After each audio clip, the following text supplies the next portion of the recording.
Hello ladies and gentlemen, and welcome back to another video. I am your host, Morgan, and today we are doing our very first Mechabreak Monday. So Mechabreak Monday is going to be this new series that I'm doing here on the channel. It's not the reaction stuff, but it's a way for me to do weekly uploads without having to worry about, fitting in certain time slots and stuff. And it's really simple. All I have to do is stream my gameplay, record it, and then basically just do some audio over it. It's much simpler than doing a reaction video, believe it or not.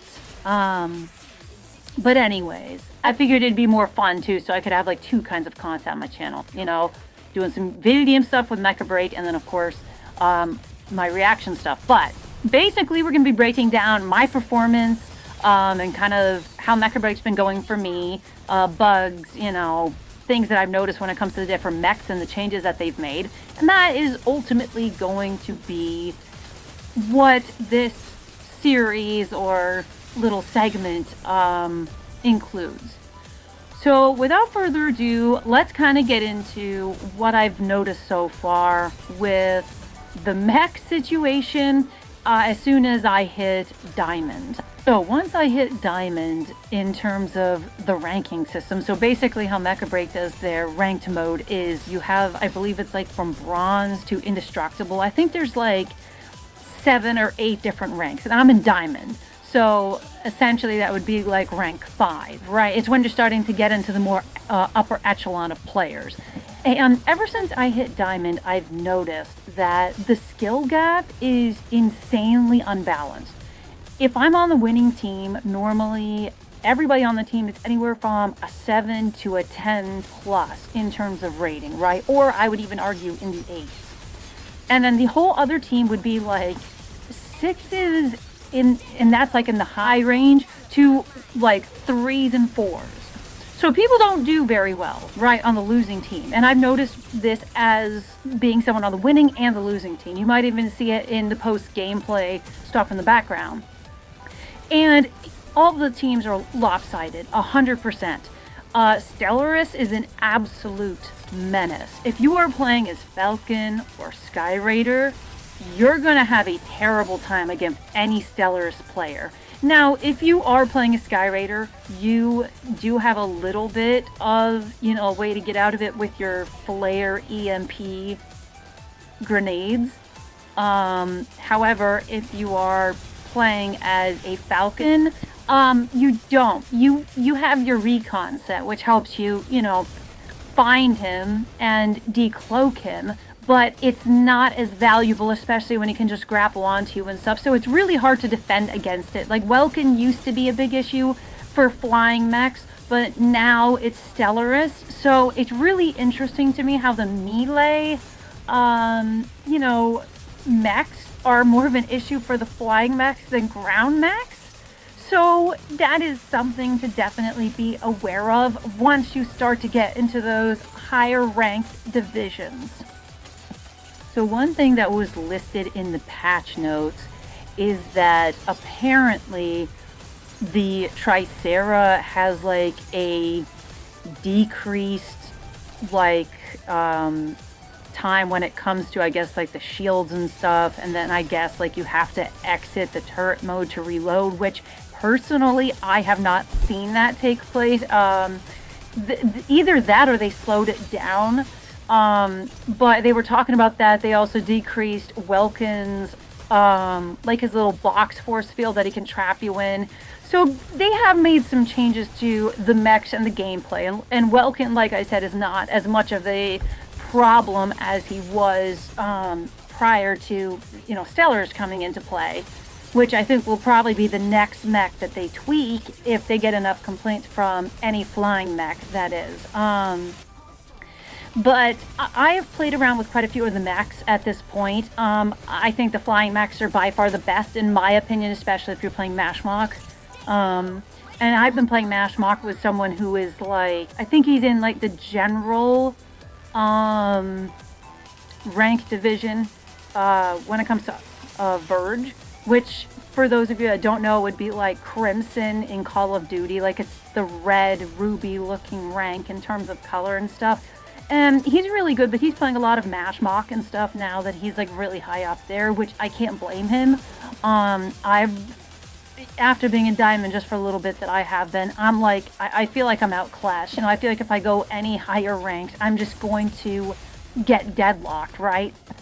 I have a friend who plays Call of Duty ranked, and he would always get deadlocked in Platinum or deadlocked in Gold.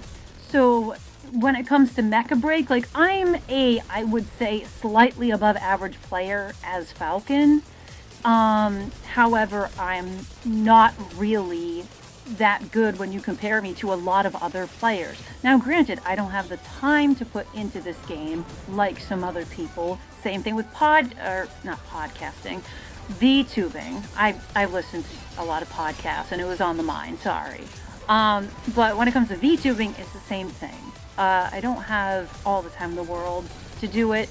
So I try to balance my gaming and VTubing time relatively evenly.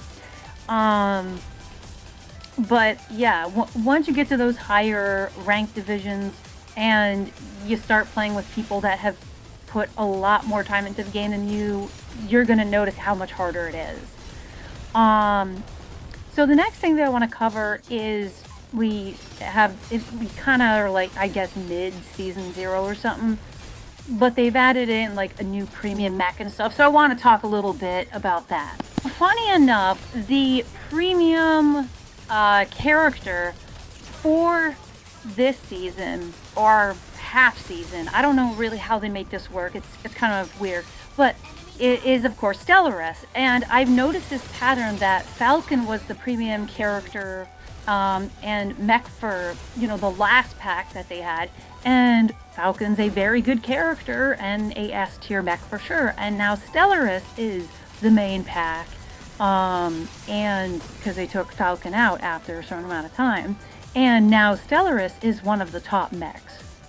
So it's very obvious to me that any mech that is the premium mech tends to be the best mech at the time, which makes sense because if they want someone to buy that premium mech and you make that mech more powerful than the rest, people are more likely to buy the cool design and stuff for it. Because it's all cosmetic stuff, but if that's the good mech and that's what everyone's using, right? Then it drives people to want to buy skins for that mech more, right?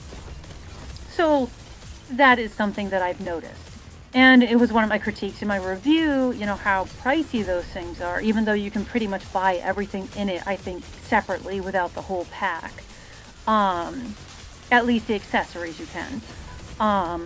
But ultimately, what I would say is when it comes down to everything, right, and the state of Mechabreak at the moment, the game is, really fun. The ranking system is pretty good. Like I said, I'm in Diamond and I'm experiencing the hard players now because I'm starting to get into those higher ranks. But I do have to say, they do need to nerf Stellaris. At least for flying mechs. I think Stellaris being able to literally keep up with flying mechs is ridiculous, Like it kind of takes away from the power to fly, in my opinion. Maybe I'm just a salty Falcon player. That could also be the case. But ultimately, though, for this week's, Mechabreak Monday, that's pretty much all I have for you guys. In the future, this will obviously get more, rolled out and will be better produced and whatnot. Like I said, I'm trying something new, so it's kind of like a little rocky when you start something new. But in the future, it'll be a lot smoother. But like I said, it's basically kind of breaking down, the buffs and nerfs that they do to the mechs, what I'm experiencing in my own personal gameplay, talking about the different ranks and stuff like that, talking with other people in higher ranks and whatnot. So yeah, this is just a little fun series I want to do because I'm really enjoying Mechabreak and I want to make content on it. So I decided to do this. Now, in terms of reaction stuff, I will be doing a reaction soon. There's quite a bit of things to do reactions on at this point. It's just kind of me choosing what to do a reaction on. So there will be a reaction video coming, but I hope that in the meantime this kind of satiated your guys' hunger for some Morgan content. I know it's not like a super long video or anything like that, but like I said, if I get a little bit of time and I can put something on the channel, I'm gonna do it. But thank you very much for watching. I hope you all enjoyed, and I will catch you all in the next one.